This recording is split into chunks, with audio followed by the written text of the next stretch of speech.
আসসালামু আলাইকুম সুপ্রিয় দর্শক, কেমন আছেন সবাই? আশা করছি সকলে ভালো আছেন। আজকের ভিডিওতে আমরা ওমানের কিছু সুখবর আপনাদেরকে দিতে চাই। বর্তমানে আমরা রিসেন্টলি ওমান সম্পর্কে কিছু গুরুত্বপূর্ণ তথ্য পেয়েছি, যে তথ্যগুলো আপনাদেরকে অবশ্যই শেয়ার করা উচিত।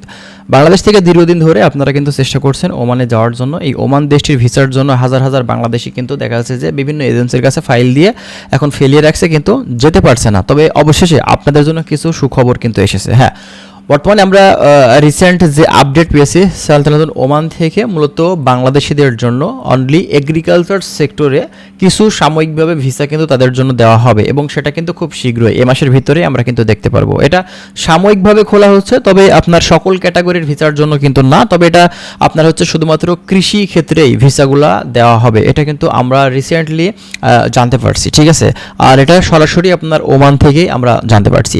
তো বাংলাদেশ থেকে যাদের চিন্তাভাবনা আছে ওমানে ঢোকার, যাদের এগ্রিকালচার বা কৃষি কাজ করার মন মানসিকতা আছে, বাইরে গিয়ে বা ওমানে গিয়ে মাজরার কাজ, এক কথাতে এটা আপনার মাজরা ভিসা বলা হয়ে থাকে। আমরা আরবি ভাষাতে এটাকে মাজরা ভাষা বলে থাকি এবং আমরা এটাই জানি। ঠিক আছে, তো এই মাজরার কাজে বাংলাদেশ থেকে যারা যাবেন তারা অবশ্যই রেডি থাকুন।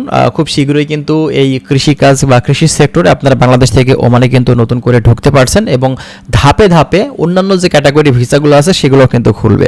হঠাৎ করে একবারে এটা কিন্তু খুলে না, এভাবে আস্তে আস্তে তাদের কার্যক্রমটা স্টার্ট করে তারপরে বিভিন্ন ক্যাটাগরির যে ভিসাগুলো আছে সেগুলো কিন্তু ওপেন করে দিবে, আমরা আশাবাদী আছি। তো যাই হোক, নতুন করে এখন আমাদের কাছে সর্বশেষ আপডেট এই ছিল বাংলাদেশ থেকে আপনারা যারা ওমানে ঢুকতে চাচ্ছেন, এখন সর্বশেষ আপডেট পরিস্থিতি এটাই। বাংলাদেশ থেকে আমরা আরও বিস্তারিত তথ্য আপনাদেরকে প্রতিনিয়ত দিব। ওমানের যতটুকু তথ্য আমরা পাই সেগুলো আপনাদের মাঝে কিন্তু শেয়ার করার চেষ্টা করি। আর ওমান দেশটি অনেক ভালো দেশ, এদের সম্পর্কে অতিরিক্ত বলার কিছুই নেই, কারণ এই দেশটার সম্পর্কে আপনারা অবগত আছেন। কারণ দীর্ঘদিন ধরে যেহেতু এই দেশটিতে আপনারা যেতে চাচ্ছেন, এদের সম্পর্কে অবশ্যই আপনাদের কিছু না কিছু নলেজ তো আছেই, তাই না? এটা হচ্ছে মূলত কথা। তো যাই হোক, এখন কথা হচ্ছে আপনারা যদি অন্যান্য ক্যাটাগরিতে বা অন্যান্য কাজে ঢুকতে চান, সেক্ষেত্রে আপনারা আরেকটু ওয়েট করেন।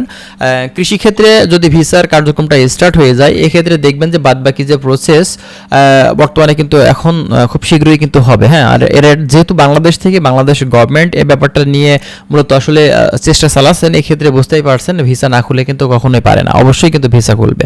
তো যাই হোক, এটা হচ্ছে মূলত কথা। তো আমরা আরও বিস্তারিত তথ্য আপনাদেরকে দিব। যারা ওমান সংক্রান্ত বিভিন্ন ধরনের তথ্য আপনারা জানতে চান, যে ধরনের তথ্য জানতে চাচ্ছেন ওমান সম্পর্কে, আপনারা কমেন্ট করবেন এবং আপনারা অবশ্যই আমাদের চ্যানেলটা সাবস্ক্রাইব করে রাখবেন। আমরা চেষ্টা করছি ওমান সম্পর্কে বিভিন্ন ধরনের গুরুত্বপূর্ণ আপডেট যে ইনফরমেশনগুলো আছে সেগুলো আপনাদেরকে দেওয়ার। ভালো থাকবেন। আজকের ভিডিওটা আমরা এখানে শেষ করছি। আল্লাহ হাফেজ।